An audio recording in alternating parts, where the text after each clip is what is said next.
You watching pick cover, जहां आपको comic का पूरा भंडार मिलेगा। सो हे गाइस, मैं वापस आ गया हूं आप लोगों के लिए एक ब्रांड न्यू कॉमिक लेकर। ये कॉमिक बहुत मस्त होने वाली है, आपको मजा आ जाएगा। सो गाइस, आज से मैं फ्यूचर फ्लैश की कॉमिक को स्टार्ट कर रहा हूं। पहले मैं आपको फ्यूचर फ्लैश के बारे में थोड़ा सा बता देता हूँ। फ्यूचर फ्लैश डीसी कॉमिक का एक पावरफुल विलन होता है और वह out of time story line से फ्लैश का विरोधी होता है। यह मेन बैरी एलन फ्लैश का फ्यूचर वर्जन होता है, जो कि फ्यूचर के एक अलग अल्टरनेट टाइमलाइन से आता है। फ्यूचर का फ्लैश अपने आप को वैली वेस्ट के मौत का जिम्मेदार मानता है और वह सब कुछ ठीक करने के लिए पास्ट में एक मिशन के तहत ट्रैवल करता है। ये स्टोरी बैरी एलन के फ्यूचर वर्जन की होती है, जो उन सभी लोगों को बचाने में नाकामयाब हुआ जिसे वह प्यार करता था, और उन अनगिनत लोगों की मृत्यु का कारण बैरी एलन के फ्यूचर वर्जन का फ्यूचर फ्लैश बना। बैरी ने सब कुछ ठीक करने की बहुत कोशिश की, लेकिन 20 साल तक उसे फेलियर और बस फेलियर मिला। इसलिए अब फ्यूचर वर्जन के फ्यूचर फ्लैश ने एक मिशन पर जाने का सोचा और पास्ट में जाकर अपनी गलतियों को सुधारने के लिए एक मिशन पर निकलता है, जहां से हमारे कॉमिक की शुरुआत होती है। फ्यूचर बैरी एलन आज से 20 साल बाद उन सभी लोगों को न बचा पाने की वजह से एक बोझ को अपने दिल में लेकर जी रहा है। वह उस समय को वापस नहीं ला सकता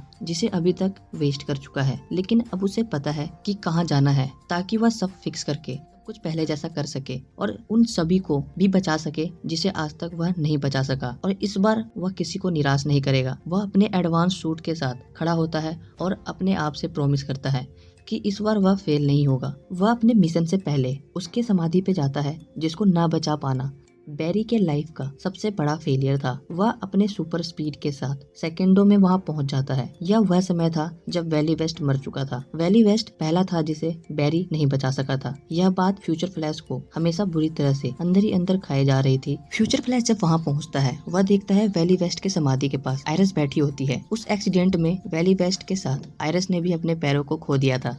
फ्यूचर फ्लैश आयरस के पास जाता है और अपनी आइडेंटिटी को रिवील करता है, और वह आयरस को सॉरी बोलता है उन सभी चीजों के लिए जो वैली के साथ हुआ और वह वैली को नहीं बचा पाया। वह आयरस को बताता है कि वह अब सब फिक्स कर देगा, वैली को मरने से पहले बचा लेगा। आयरस फ्लैश को रोकने की कोशिश करती है। वह फ्लैश को टाइम के साथ छेड़छाड़ करने से रोकती है, लेकिन इस बात की परवाह किए बिना वह अपने मिशन पे निकल जाता है, जहाँ से वापस आने का कोई रास्ता नहीं था। आयरस उदास होती है, लेकिन कहीं न कहीं आयरस के दिल में भी थोड़ी सी खुशी थी। आयरस सोचती है बैरी क्या पता फ्यूचर को थोड़ा बेहतर कर दे, क्या पता सब कुछ ठीक कर दे। Barry Allen AKA future flash अपने स्पीड के साथ कुछ ही पलों में वहां पहुंच जाता है, जहां 20 साल पहले एक खंडर गोडजिला की सिटी हुआ करती थी। फ्यूचर फ्लैश वहां पर अपने मिशन के पहले पड़ाव के लिए ग्रॉड को रोकने जाता है।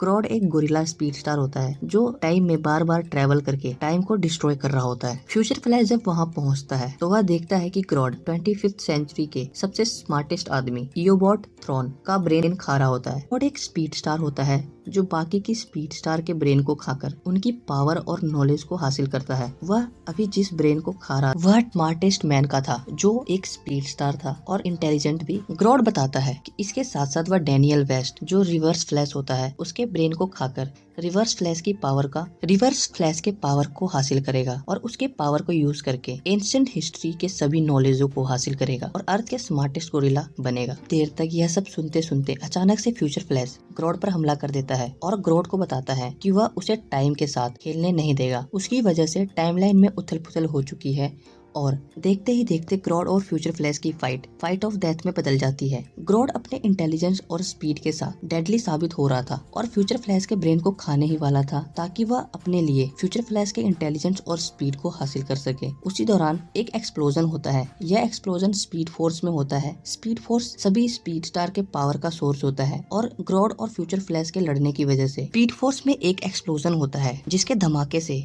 ग्रॉड और फ्लैश अलग अलग जाकर गिरते हैं। ग्रॉड को समझ नहीं आता कि एक्सप्लोजन हुआ कैसे। फ्यूचर फ्लैश बताता है कि स्पीड फोर्स डैमेज हो गया है, जिसकी वजह से टाइम में ब्लीड आउट हो रहा है। इसी मौके का फायदा उठाकर फ्यूचर फ्लैश ग्रॉड के सर पर एक माइक्रो बॉम्ब, जो बहुत छोटा होता है, उसे लगा देता है। फ्यूचर फ्लैश को पता था कि ग्रॉड स्मार्ट और बहुत फास्ट है, लेकिन उसके मोटे और फैटी हाथ होने के कारण वह छोटे से बॉम्ब को नहीं हटा सकता, और एक बड़े से धमाके के साथ ग्रॉड के सर का नामो निशान नहीं रहता। फ्यूचर फ्लैश को ग्रॉड के मारने का कोई अफसोस नहीं था। फ्यूचर फ्लैश कहता है अगर वह टाइम के साथ छेड़छाड़ नहीं करता तो वह मेरे लिस्ट में सबसे पहले नंबर पर नहीं मरता। इतना कहते ही फ्यूचर फ्लैश अपने मिशन के अगले पार्ट के लिए निकल पड़ता है, अपने यंगर वर्जन को मारने के लिए। फ्यूचर फ्लैश अपने एक और गलती को सुधारने के लिए 17 साल पहले सेंट्रल सिटी पहुंचता है, जहां मिरर मास्टर ने उस रात में म्यूजियम में आए सभी अपर क्लास के गेस्ट को अपने मिरर डायमेंशन में ट्रैप कर दिया था। मिरर मास्टर सभी कॉप्स को गन हैंडओवर करने को कहता है। जब भी वहाँ पर फ्यूचर फ्लैश पहुँचता है, फ्यूचर फ्लैश पुलिस चीफ को मिरर वर्ल्ड में धक्का दे देता है और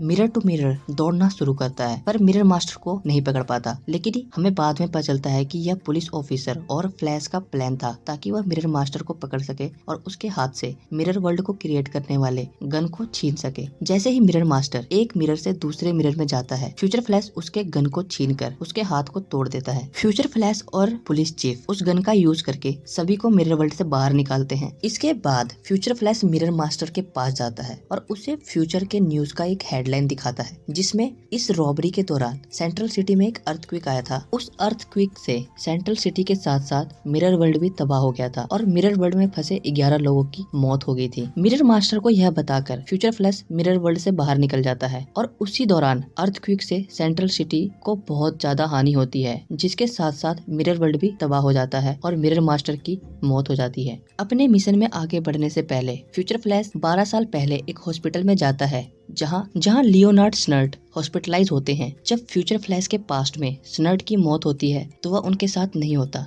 लेकिन इस बार वह अपने वादा को पूरा करने के लिए स्नर्ट के साथ होता है और फ्यूचर फ्लैश अपने मिशन के बारे में स्नर्ट को बताना शुरू करता है। वह बताता है कि कैसे स्पीड फोर्स डैमेज हो गया है और वह बहुत समय पहले ही बर्बाद कर चुका है। वह स्नर्ट को बताता है कि कैसे वो उन सभी लोगों को नहीं बचा सका जिन्हें वह बचा सकता था। वह यह भी बताता है कि ग्रॉड और डैनियल वेस्ट के अपने स्पीड फोर्स के पावर का मिसयूज करने की वजह से आज स्पीड फोर्स ब्लीड कर रहा है। वह स्नर्ट के साथ जस्टिस लीग के अपने बिताए समय को भी याद करते हुए कहता है कि वह टाइम उसे आज भी याद आता है। वह यह भी बताता है कि वह कैसे अपने यंगर वर्जन का त्याग करके स्पीड फोर्स को ठीक करेगा। जब भी फ्यूचर फ्लैश अपने घड़ी की तरफ देखते हुए कहता है कि यह वही समय है और स्नर्ट के हार्टबीट मॉनिटर से आवाज आना शुरू हो जाता है। इससे पहले कि डॉक्टर वहां आती, स्नर्ट फ्यूचर फ्लैश के हाथों में दम तोड़ देते हैं। डॉक्टर के आने से पहले फ्यूचर फ्लैश वहां से हवा के झोंके की तरह गायब हो जाता है। फ्यूचर फ्लैश अपने यंगर वर्जन को मारने के मिशन पर निकल पड़ता है। सो गाइज, पार्ट 1 यहीं पे खत्म होती है। गाइज, ये तो स्टार्टिंग थी। पार्ट 2 इससे भी ज्यादा मस्त है और इसमें आपको फ्यूचर फ्लैश और प्रेजेंट के फ्लैश के बीच में फाइट देखने को मिलेगी। सो गाइज, जाने से पहले चैनल को सब्सक्राइब करना और इस वीडियो को लाइक करना मत भूलना। सो गाइज, मैं आपसे मिलता हूँ फ्यूचर फ्लैश के पार्ट